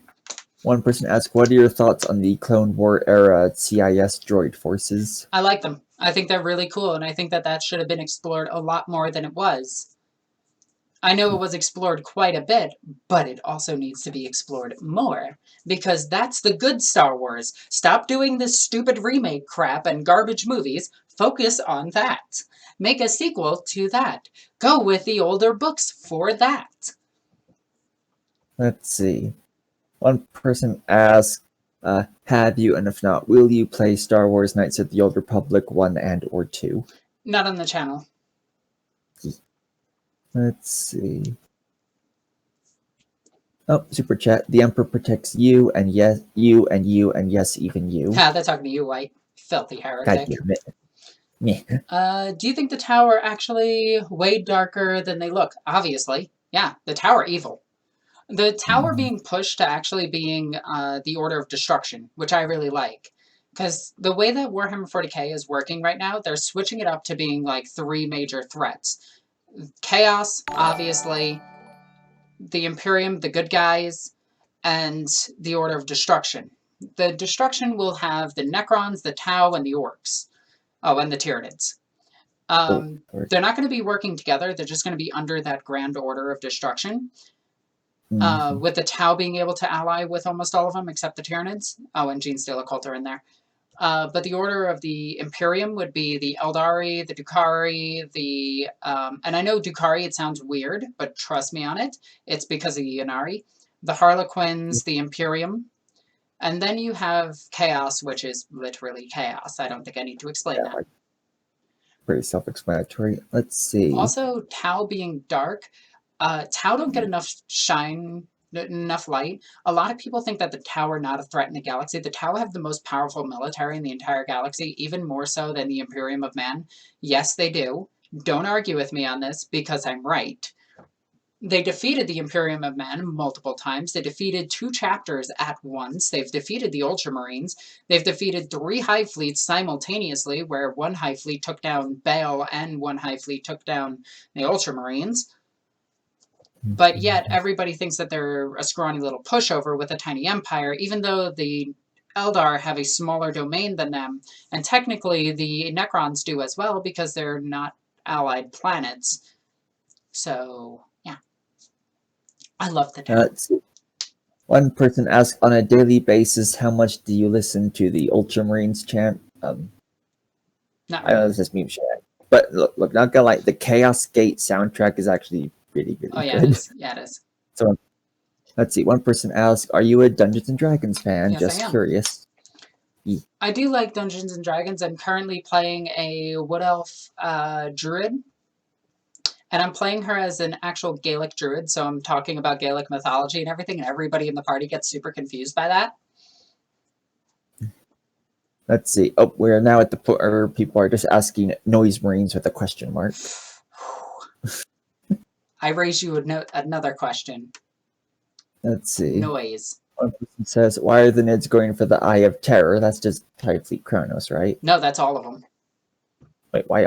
I thought they were going for, Terror as source of the Astronomicon. No. I've only read one source that said that. Every other Tyrannid book has said that they're going for the Eye of Terror. Yeah. A lot of people get the Nids wrong. A lot of people think the Nids are just bugs that just want to eat to survive when they don't need to eat. That's the scariest thing about the Tyrannids. They only eat to replicate themselves. Let's see. One person says, okay, this is a weird one. Do you think it could be possible for Fabius Bile to cure his illness and become a replacement Primarch for the 3rd Legion? No. No. Fabius Bile is pretty much done with Space Marines. He only uses them to defend himself, but he pretty much is the most evil character there is in 40k right now. As stated by GW multiple times. One person asked, question, Chaos Tyrannids? No, technically. Like, well, I'm just gonna go from like some random examples that like technically possible, but like they're so good and like diligent on basically not only avoiding chaos corruption, but if they ever even get slightly tainted, they just obliterate the Nids that are tainted. Yeah, because Nids Nids have been tainted. Yeah, like it's in the Death Guard Codex. Yeah, they just destroy them. Yeah, like they don't tamper with that crap. Like even Hive Fleet Kronos doesn't eat the chaos stuff they kill. They rely on Hive Fleet Leviathan to basically, go to the drive-thru for them. Yeah, I think that's really funny.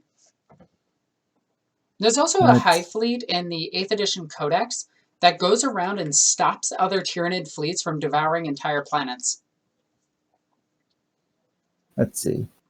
Oh, Super Chat says, don't mind this message, just supporting. Well, we are going to mind this message. Thank you so much. You're awesome and I love you. Let's see. I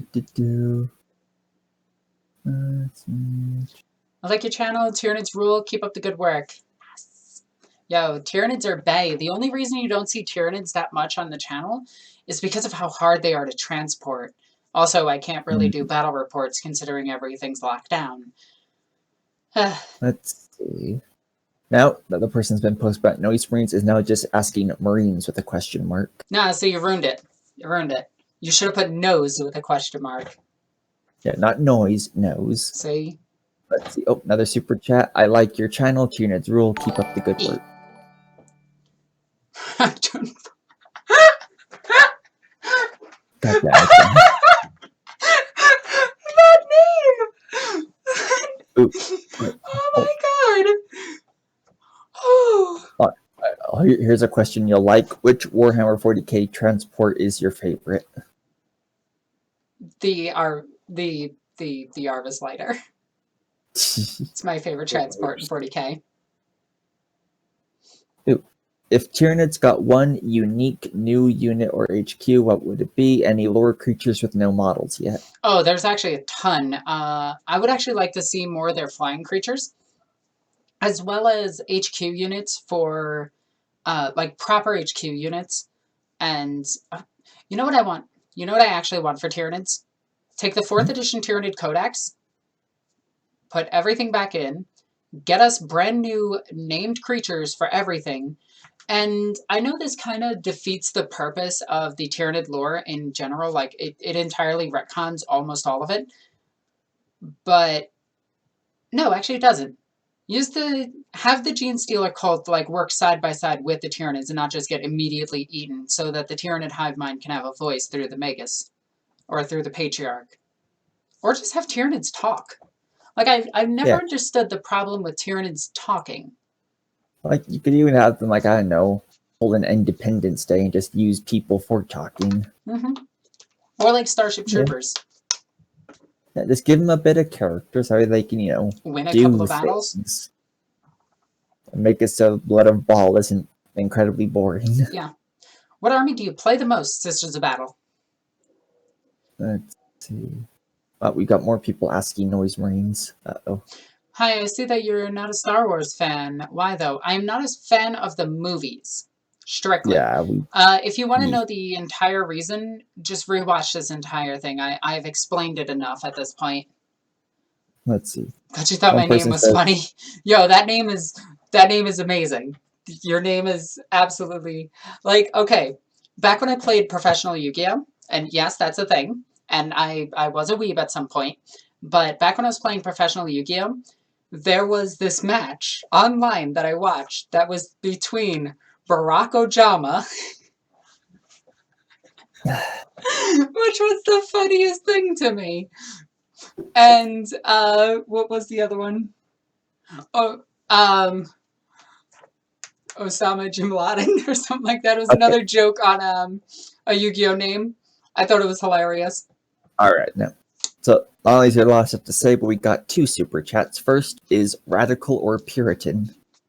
Radical. You know I'm a radical. And then next one is salamanders or Templars. Oh god, I can't stand either one of them. Hey, thank you for donating, y'all. Yeah, I'd have to go with the Black Templar a little bit more, mostly because their ability to negotiate with Xenos is actually pretty cool. And I do like that they try to avoid war at all costs, and try to push the Xenos out of the galaxy in a way that benefits the Imperium without actually going to war. You can actually see this in a couple of their books that they're actually in, which I really like. All right, now, these are 4 different posts from 4 different people, but I feel like they need to be read in succession, so First, someone says bugs can't talk. Then someone says, I think Nids have eaten enough people's brains to speak. One person says, there are actually telepathic talking Tyranids, but they're from 3rd edition. And finally, someone says, I find the fact of a Tyranid that thinks offensive. Yes, Starship Troopers reference. I love it. I love it. Hopefully. Now, this is a question someone's asked a couple times, so I'd probably just grab it. Can we nuke a Tyranid hive fleet like Exterminatus on the center or something like that? Yes, yes, you can. Okay. One of Hit the Norn Queen. One of the common ways that the Imperium dealt with them, and actually Cryptman dealt with them, is he shot a cyclonic torpedo into the center of them and then realized that the Norn Queens just, which he thought would kill the entire swarm because of hive mind abilities, yeah, they just bred and shot themselves out. And he was like, oh, crap. So yeah, Tyranid fleets can be defeated by Exterminatus class weaponry, like Cyclonic Torpedo, Vortex Torpedo, heavy lance batteries, macro cannon bombardment, planetary cracking lasers can be shot at them. And they're really vulnerable in space. That's actually their biggest weakness, is they lack faster than light travel unless they have one of their bugs that flies up to a world, uses its gravitational well to slingshot the hive fleet to that planet. Other than that, they're extremely slow in space until they get to the enemy, in which case they use all of their stored up plasma energy to thrust themselves forward and devour the fleets in front of them. Right, now, here's a question that I actually do want to weigh in on a bit is, do you think the hive mind will be more and more corrupted by chaos as it closes on or even enters the Eye of Terror?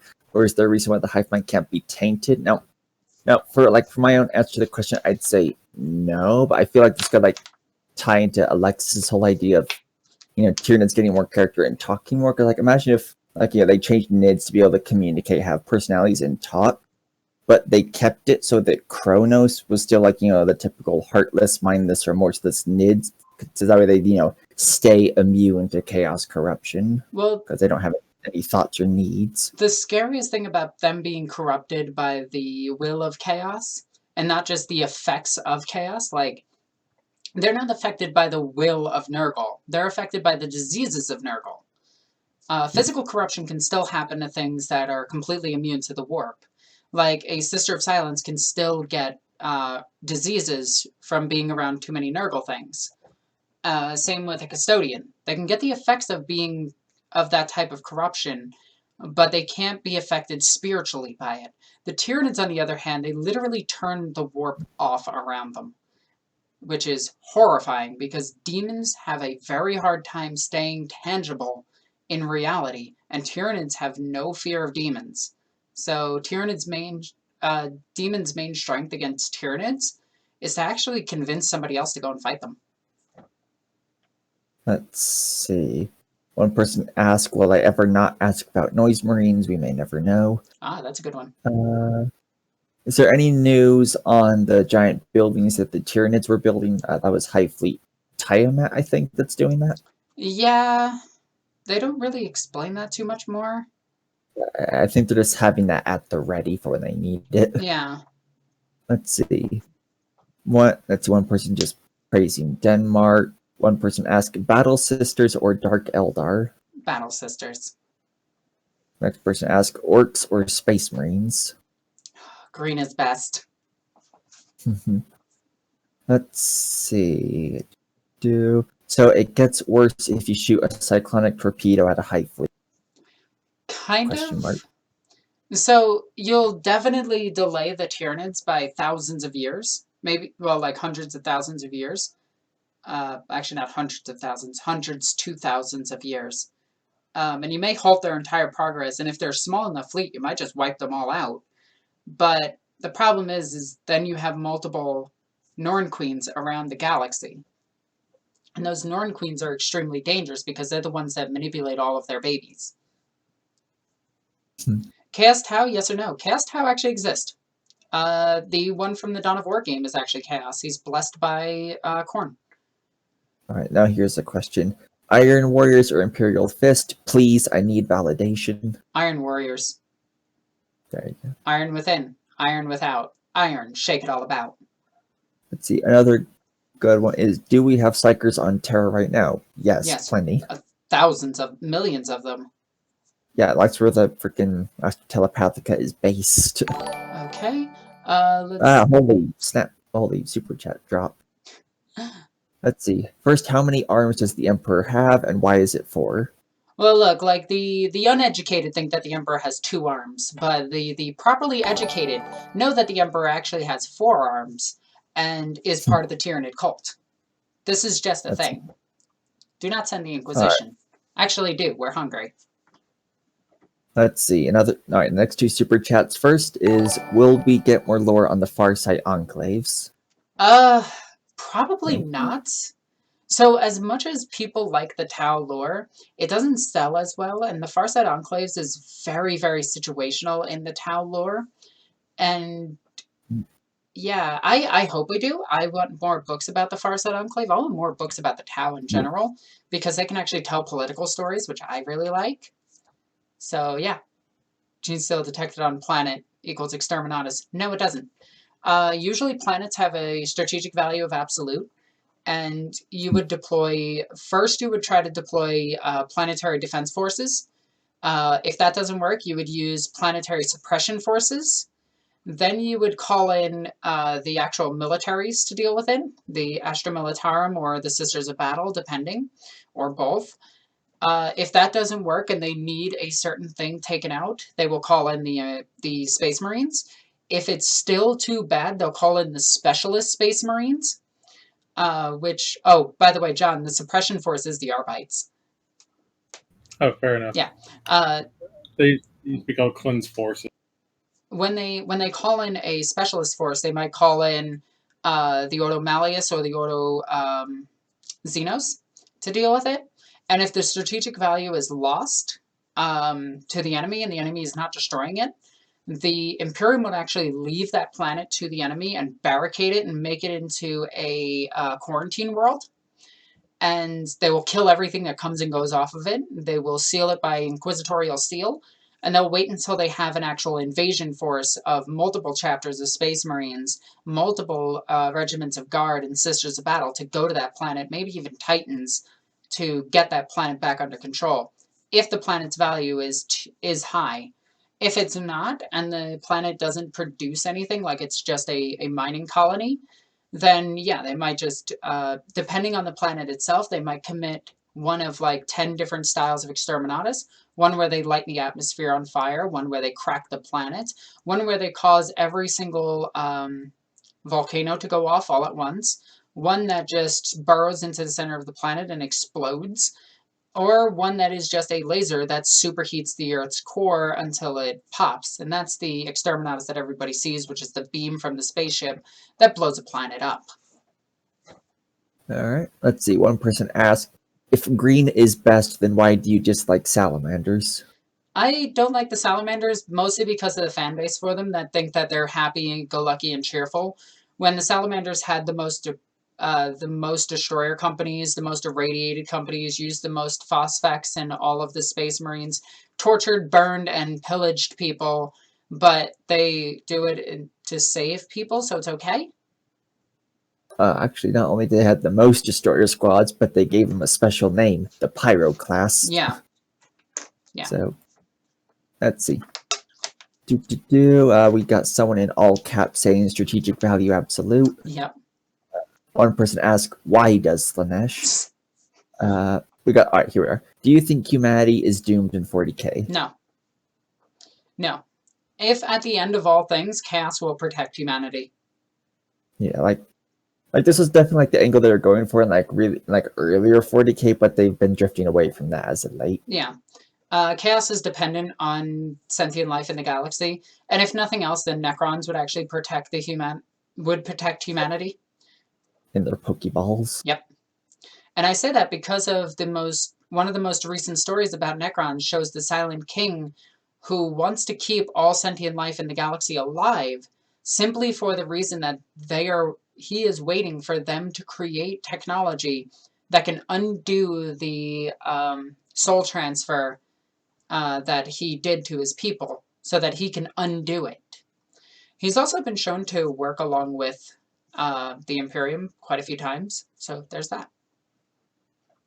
Let's see. What would be your favorite mount for 40k?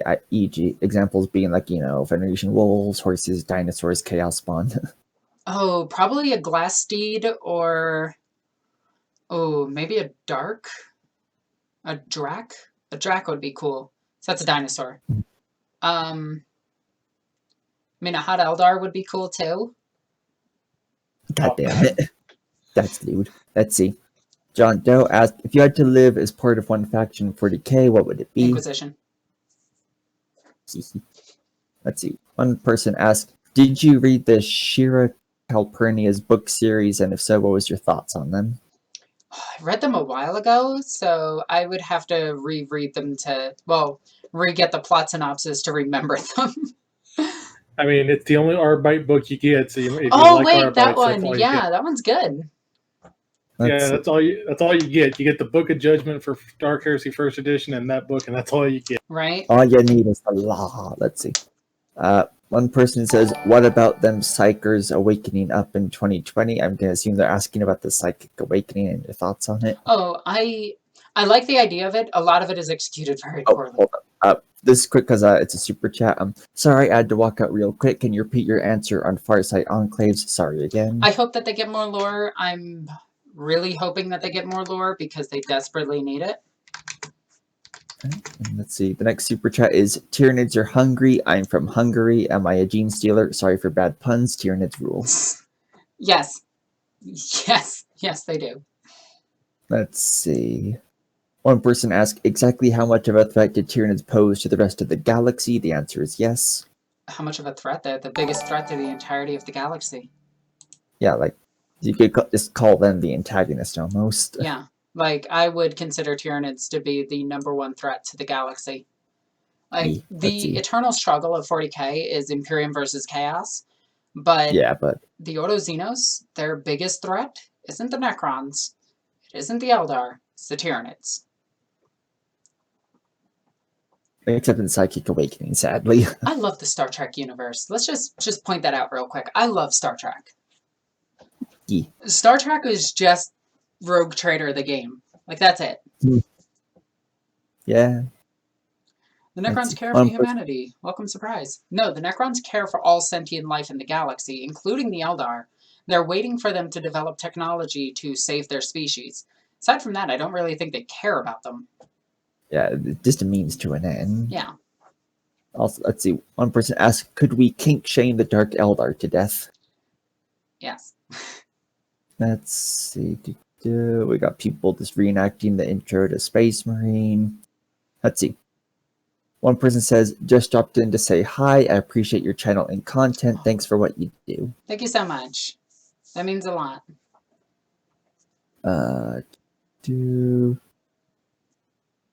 So, I think...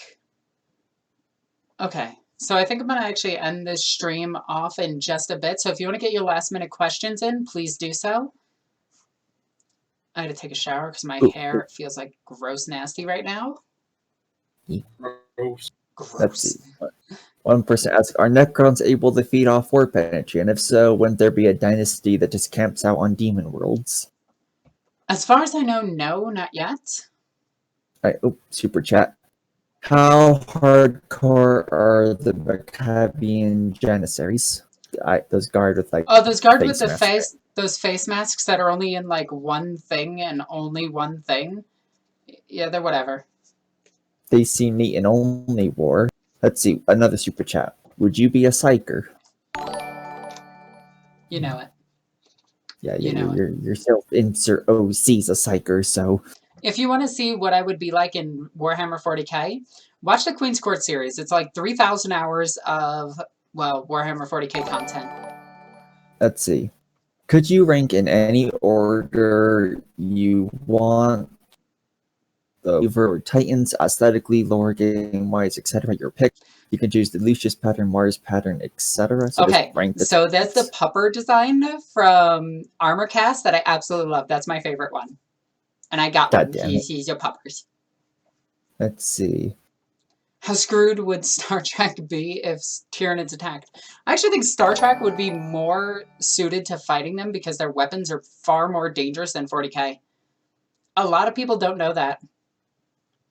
Let's see. Can demons be corrupted to a chaos god other than their origin? Apparently, yes. In a book I need to read. Yes, they can. Yeah, and especially it happens to Furies all the damn time. Mm-hmm. Let's see. Who? Let's see.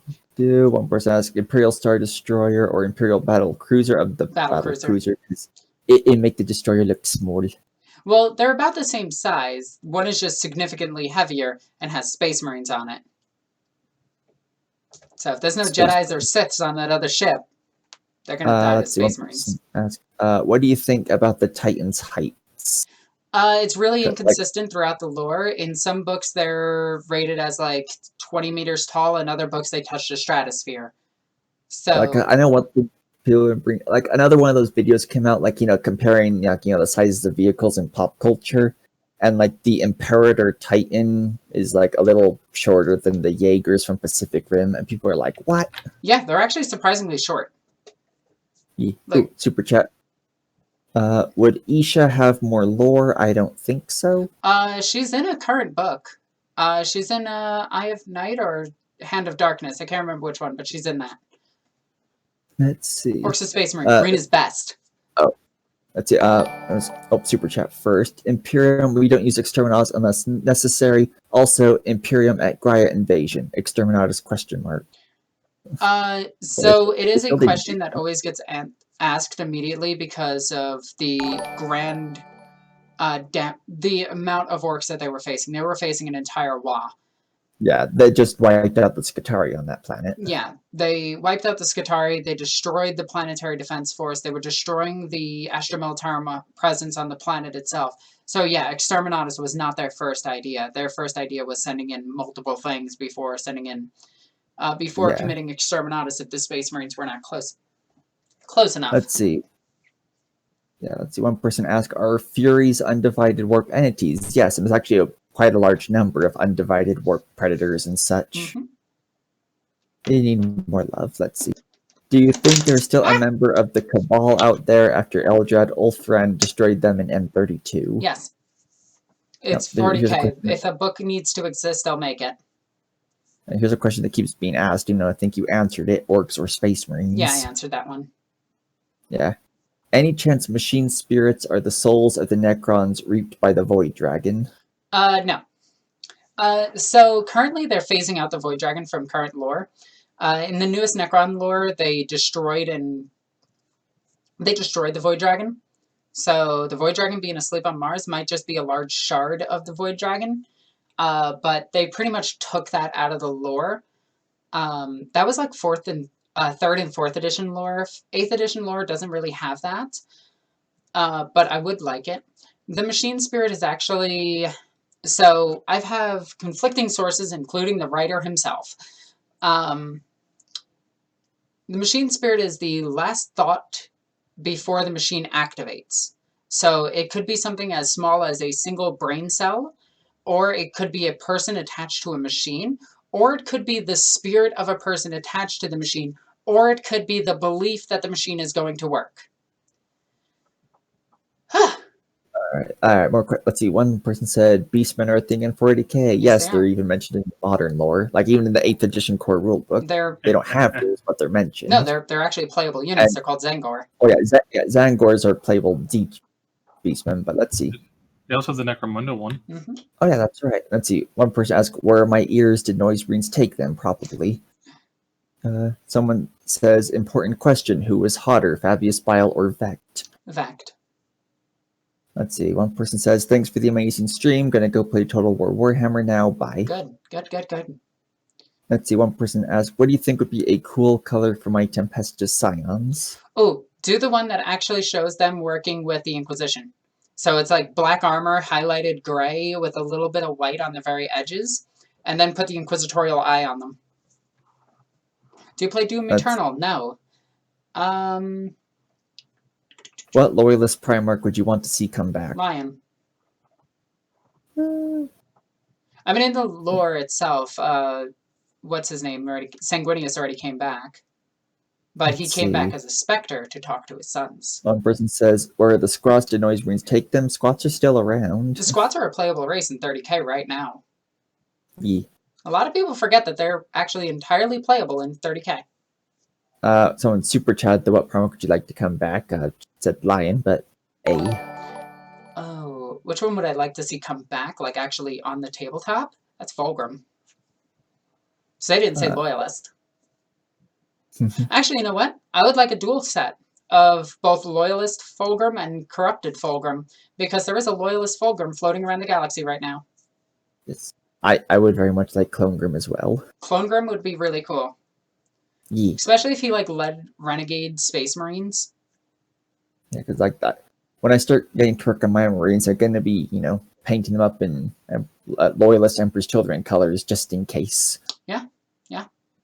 And we do have a confirmation, sort of, that they are using Corrupted Gene Seed. Yeah, let's see.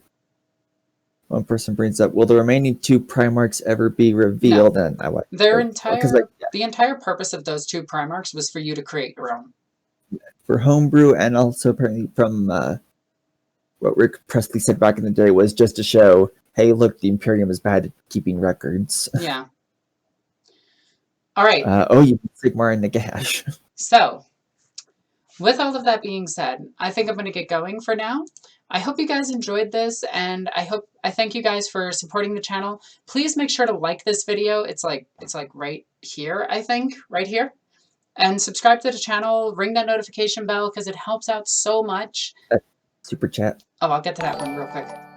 Yeah. Trillion Desert Raiders or Catachan Juggle Fighters. The Desert Raiders sound cooler to me. But I do want to thank everybody for the continuous support of the channel. It means the world to me. Like, literally, you guys are saving me from, well, getting thrown out of my apartment right now. So, yeah. As always, I want to thank my 2 mods for helping me out. No. And I'm NornQueenAlexis. I love you guys. Bye. Woo.